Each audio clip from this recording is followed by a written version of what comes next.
Good afternoon, evening, or morning. What's up? I'm Adam, I'm Melissa. and today we are taking the pin Out of Pinterest. So last week we were going to talk about Pinterest. Yeah. And then as you can reference our other video, I think the thing comes up here. Yeah, that didn't happen. We were not able to actually access our studio because of the snow. But yeah, so Pinterest. I like Pinterest. That's where I find recipes. That's where I find the DIY projects I never do. You know, I do it all on Pinterest. Do you use Pinterest? A little bit. I do use it for some home projects occasionally. I end up using it more for men's fashion. I know I don't look it, but I do end up looking there for just ideas or what's happening, what's the trend, what's pushing and pulling.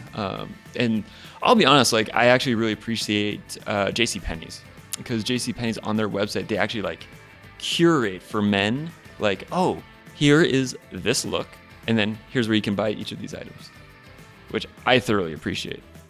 But my question for you, Alyssa. Yeah, what's up? What is Pinterest? I like to call it, if we're thinking of it for a business, it is your business's mood board. Ooh, yeah, I get you.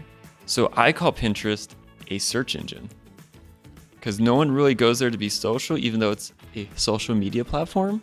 Contextually, the other element is that, okay, we all know that Google is number one. Woo, yay, good for them. Who's the number two search engine? Bing. I wish. In my deepest of hearts, I do wish that Bing was number two. It's actually YouTube.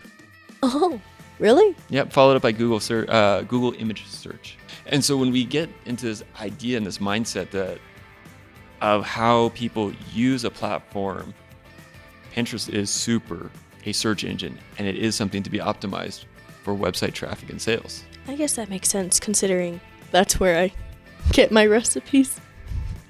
I cook, so that makes sense. And that's where we would recommend actually a lot of retailers and service providers to engage with the platform. We're seeing all kinds of places, even medical health. Fitness has been there for a long time. Yeah. Medical health is a little bit newer one. Mental health stuff's been up there. Any kind of design, interior, exterior design for your homes, apartments, anything like that, really. Yeah. That's where I see a lot of Pinterest pins being pinned. And so how would you recommend that small businesses should use Pinterest? Yeah, so one thing that I would recommend is if you are more retail, I would really recommend putting your products, really good product photos, up on your business's Pinterest account, and then having them, short description, calling it, with a title, what is it?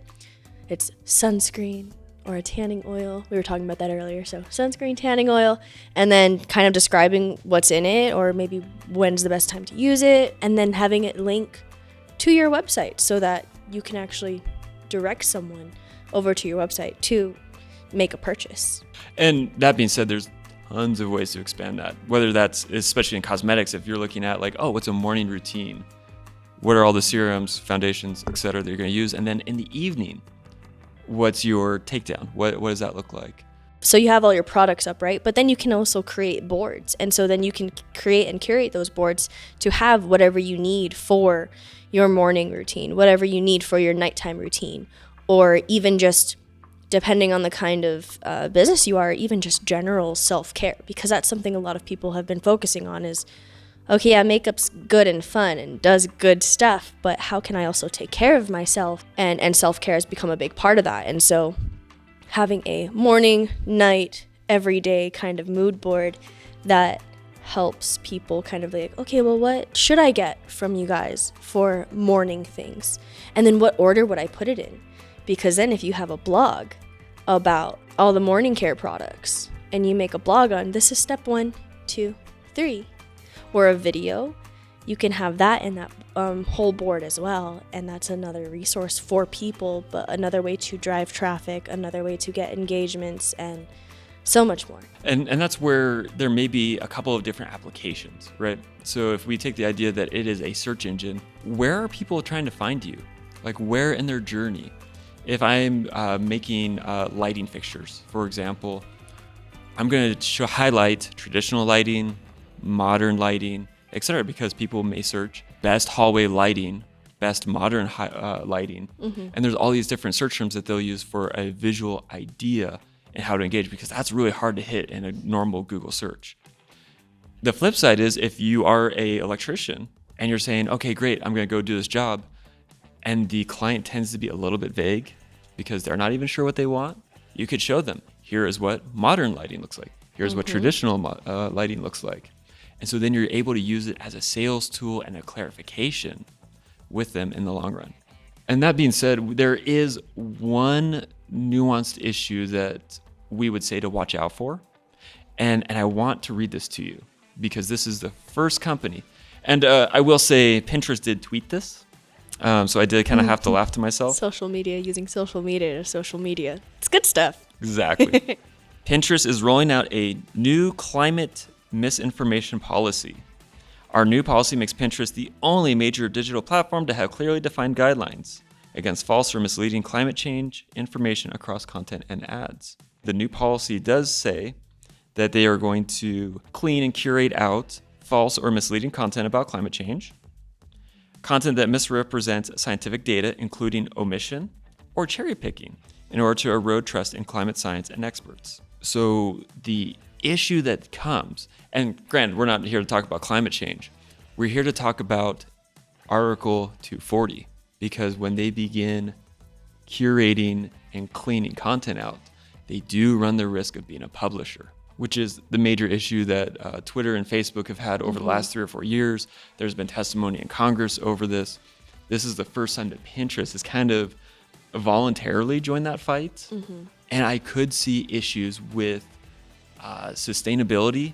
And when I mean sustainability, I mean gardens that are zero waste, because you could have bad data or good data for your gardening.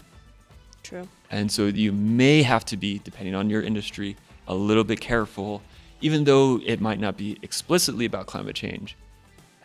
It might get flagged, and we don't quite know what that looks like yet. But honestly, if that's the only concern that we have towards a platform, I mean, it's almost as good as Nextdoor. I know that there are a lot of people out there that do use Pinterest just as general, like, information. How do I do X? How do I do this? I live in a small apartment. How can I make my small apartment not feel as small as it is, right? How do I open up space? How do I decorate in a way that doesn't clutter? And again, depending on your industry, depending on the kind of service you do, that is something that you can hit and reach. And if you have blogs sitting out that maybe you don't really know what to do with, or they're on your website and like you put them on Facebook and it did okay, you put it on Instagram and no one really cared, Pinterest might be the place to put them, you know? And I will read blogs, I will look at recipes. I love Pinterest for my personal use. It's great. And we've had fun using it as a business too. Just, it gives a good overview of like, in some pictures, who are you? And that's another good use for Pinterest too. Yeah, and that's the funny thing. We've used Pinterest for multiple clients in radically different industries, in service, in luxury, retail, things that we never thought would actually really push. But hey, you know, best practice, use this, try it, test it, push it, pull it, bump it. Bop it. Yeah. And it's worked. It has generated sales in fields that traditionally may not be using the platform, but once again, it's always good to test and to check and to see. And so that being said, if you do have questions, if you want to learn more about how to use Pinterest for your business, feel free to reach out. And if you like this type of content, please hit the bell, Ding. like, subscribe, Heart. leave a comment. If you have questions, please ask us questions. Yeah. We love this stuff. Yes. But on that note, thank you guys so much for watching, and we'll see you next week. Bye. Bye.